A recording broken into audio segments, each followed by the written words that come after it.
El pastor de tu iglesia fue elegido por un comité hace 5 años. El obispo de mi iglesia fue consagrado por otros obispos, en una cadena ininterrumpida que se remonta al apóstol Juan.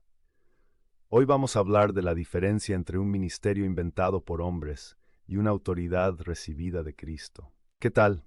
Soy tu amigo, el padre Daniel. Y hoy vamos a hablar de nuestras credenciales, de nuestro linaje, de nuestro árbol genealógico espiritual. Hoy vamos a hablar de la sucesión apostólica y voy a demostrarte con la Biblia y con la historia que esta cadena de oro no es una simple tradición católica. Es el método que el mismo Cristo instituyó para garantizar que su única y verdadera fe se transmitiera intacta a través de los siglos. Es la diferencia entre una casa construida sobre la roca de la historia y miles de cabañas construidas sobre la arena de una opinión del siglo XVI. Antes de que desenrollemos este pergamino de 2000 años de historia que pulveriza las pretensiones de los ministerios modernos, te pido dos cosas. Primero, dale me gusta a este video para que esta defensa de la iglesia histórica llegue a más católicos. Y segundo, compártelo. Compártelo con ese amigo protestante sincero que sigue a un hombre sin credenciales divinas. Ayúdame a mostrarle el camino a una autoridad real. Comencemos con el plan de Jesús. Él no vino a escribir un libro, vino a fundar una familia, una iglesia, un reino visible en la tierra. Y para gobernar ese reino, eligió a 12 hombres, los apóstoles. Les dio una autoridad real, el poder de perdonar pecados, de celebrar la Eucaristía, de enseñar en su nombre, y les prometió que el Espíritu Santo los guiaría a la verdad completa y que Él estaría con ellos hasta el fin del mundo.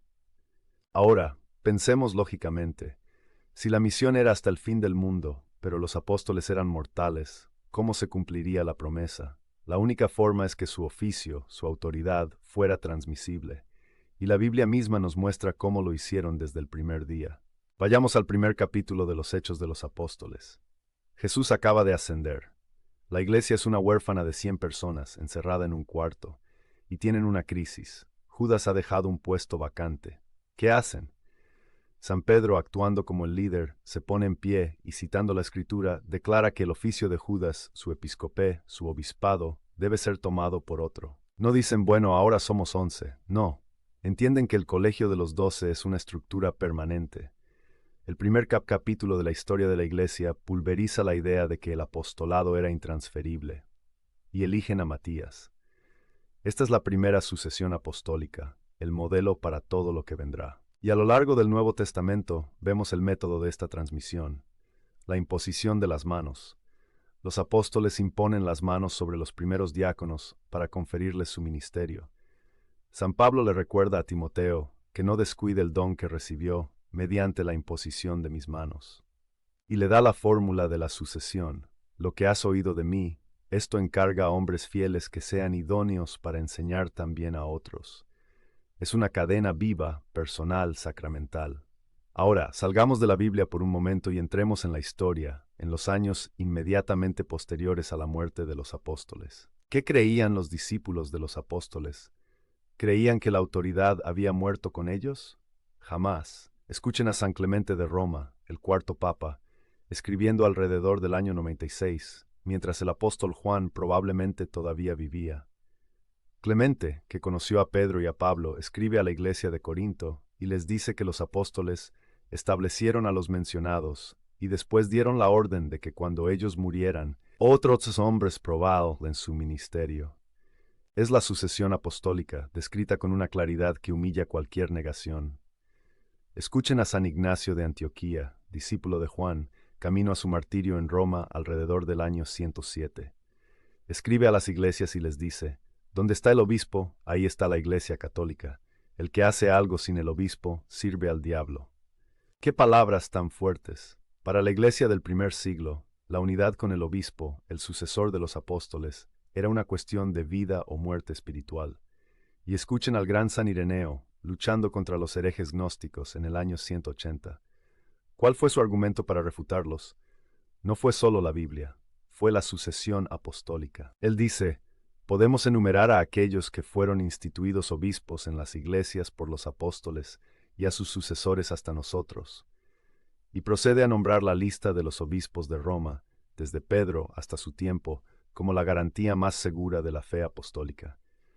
Pero aquí es donde la teología protestante, para justificar su propia existencia, tiene que hacer una acrobacia intelectual que contradice la Biblia misma. Tienen que argumentar que la autoridad de los apóstoles era única e intransferible, que una vez que el último apóstol murió, la autoridad visible terminó y solo quedó el libro, la Biblia. Pero ¿dónde dice eso la Biblia? En ninguna parte. Es una tradición de hombres inventada en el siglo XVI para justificar la ruptura. La Biblia misma, como hemos visto en Hechos 1, muestra lo contrario. Muestra un oficio que debe ser llenado. Muestra una autoridad que debe ser transmitida. El protestantismo no nació de una lectura más fiel de la Biblia.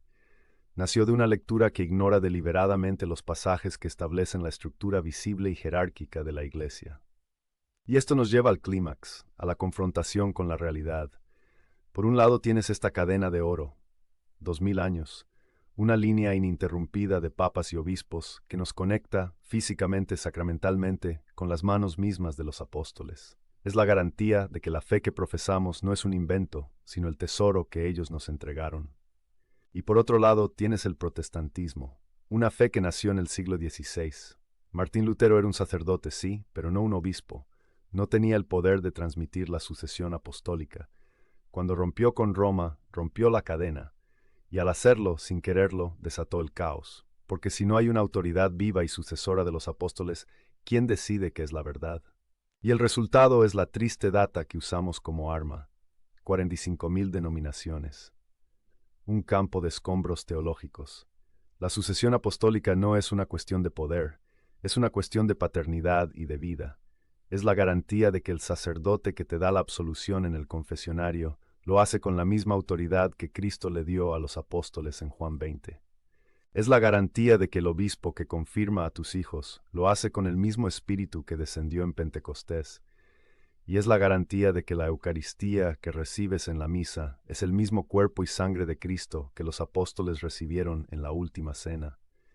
Sin esta cadena, sin este linaje, te quedas con ministerios inventados por hombres. Te quedas con símbolos vacíos, te quedas con opiniones. Jamás tendrás la certeza sacramental que Cristo quiso para su iglesia. En conclusión, y este es mi llamado a los católicos, despierten, entiendan la herencia que tienen. No son miembros de una corporación religiosa fundada por un hombre. Son hijos de una familia con un árbol genealógico que se remonta hasta Cristo. Amen a su obispo. Amen y recen por el sucesor de Pedro, el Papa. Ellos son su conexión viva con los apóstoles. Y mi advertencia a mis hermanos separados, una advertencia de un corazón que anhela que vuelvan a su linaje. Le pregunto a tu pastor, con todo el respeto por su persona, ¿quién te impuso las manos? ¿Cuál es tu linaje? Si tu genealogía espiritual solo se remonta a 500 años, o 100, o 20, estás en una familia rota. Has sido separado de tus abuelos, vuelve a la casa familiar, vuelve a la iglesia de la sucesión apostólica. Si esta defensa de la cadena ininterrumpida de nuestra fe ha encendido tu corazón, no te pierdas el video que aparece ahora en pantalla sobre la promesa fundamental que Jesús le hizo al primer eslabón de esa cadena. Tú eres Pedro, y sobre esta piedra edificaré mi iglesia.